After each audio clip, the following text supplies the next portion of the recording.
up. Thanks, Steve.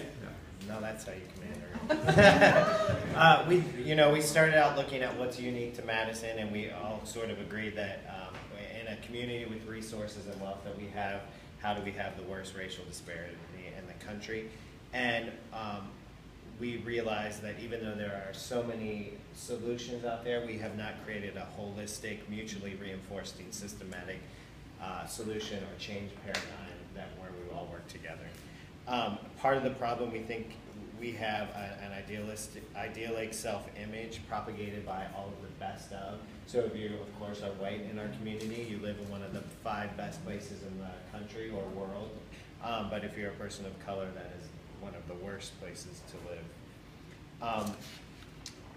We also think that we have an implicit bias happening where we don't necessarily understand what our prejudices are, or we don't know what they are. And when people of similar race, ethnicity get in a room, they speak differently from when in a mixed crowd. And one of the solutions that a lot of people of privilege have is, why don't the others join us? And they don't understand that that's not a comfortability. So we really feel that we have to figure out how do we do that paradigm shift in attitude and in our brain, the way we're thinking about things. What?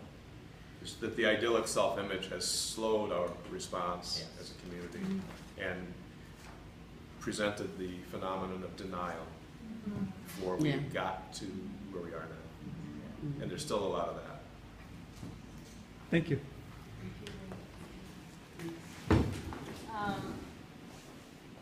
We've had some common themes, so I'm just going to focus on what we haven't heard so far. Regarding to how after the Race to Equity report increased the resources, but still not sufficient, definitely not coordinated, not focused, not collaborative, and most of those resources still in the hands of white people. How we're addressing this in an individual to policy approach, aiming for sustainability, and how also infrastructures around that support. We talked a little bit about how to connect people, specifically young people, to jobs in a training model. How this is unique on having a coalition of people and organizations and having a collective approach to harness continued support. And then we talked about like how to address opportunity gaps through an equitable model where folks that are already accessing opportunities continue to access the same or less in order for other folks to have or increase access of the same, and addressing power and privilege. We had a great conversation about what if tomorrow our decision is that all our employers will cut our pay or increase our health premium in order to give jobs for people? What would that look like? Where we are also modeling the giving up, and the giving up is going to be in particularly in monetary ways. What would that look like? We had a really good conversation of how challenging that could be, and how we needed to figure out that piece in order for all the boxes to be distributed and given to people that have no boxes or less of a box. Thank you. If I could add one thing, I think kind of framing this discussion was the idea that inequities affect everyone across the board. And it's important to kind of remember that. And also, but this is not a zero-sum game, right? Where you might redistribute, and it might be felt in your pocketbook right now, but socially there are returns that we don't typically capture, and so that's important to remember. Great, thank you. So we talked about several different things. Each of us pretty much wrote different vision statements, and we have those to share. One of the things that we started with is that we recognize that that these statements weren't just local statements, but national, but also international. So we got stumped on that. And most of us started writing, and we started rewriting because we kept thinking okay, well, if this is international, we really need to think more broadly, and we started thinking about what was common that we could really focus on an international basis that was really going to have some commonality. So we talked about transforming our community, modeling for other community, historical and systemic barriers, differences and commonalities, the willingness to give up something, and that was huge, and I think that was a common theme.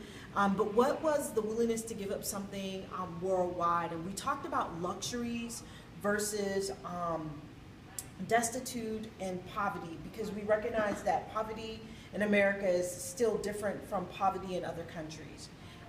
You can be impoverished in America and still have a host of resources in this country. But poverty in other countries is poverty. You can be hungry in this country and go to food pantries, right? But you can be hungry in other countries and not have resources to go to. So we were trying to really think about that as we were looking at writing our statements. What would we be doing different when we were talking about models that could be duplicated in other countries, and how we would differentiate that as something that we would be able to duplicate and be able to sustain in our 250 words. People making decisions for one affected by them, and we were talking about oneness and what did oneness meant. Were we trying to say oneness meant, you know, the tales of two cities, and we didn't want to define something, because if we weren't here at the last conversation, we really wanted to make sure what that meant. And we spent a lot of times talking about a little bit about the difference between true thriving, and we had a little debate on what was thriving. Was thriving the definition of, could it be defined by the individual? And in this community, were we going to allow thriving to be defined by the individual, the family? And we came to the decision that it was self-defined, and it needed to be self-defined and needed to be sustained by the individual or the family. Thriving was something that, if it was going to be truly a good thing, that it needed to be defined by the individual or the family. The goal was, if it was going to be equitable, then it needed to be sustained, thriving by the individual in the family. And so those were some of the kind of high level things that we wanted to focus on. But then we ended with, internationally, there was a conversation about some of the things that we can learn that was kind of transcendent across the world, is that when young people are marching and protesting, we see that all around the world. What are we learning when there is, you know, inequities happening around the world, when there are things that people aren't, you know, happy with, and they're out in the streets and they're protesting and they're looking for justice? Maybe there's something we can, you know, use as a commonality, because you see these things happening all around the world. People are in the street and protesting about something. What can we be looking at about that we can be tying in into our 250 words? Because we have protesting happening here in Madison. Maybe that is something that we could use, because this gentleman brought that up. We have youth all around the world protesting. Is that something that we could focus on? Because that is a commonality that is happening internationally.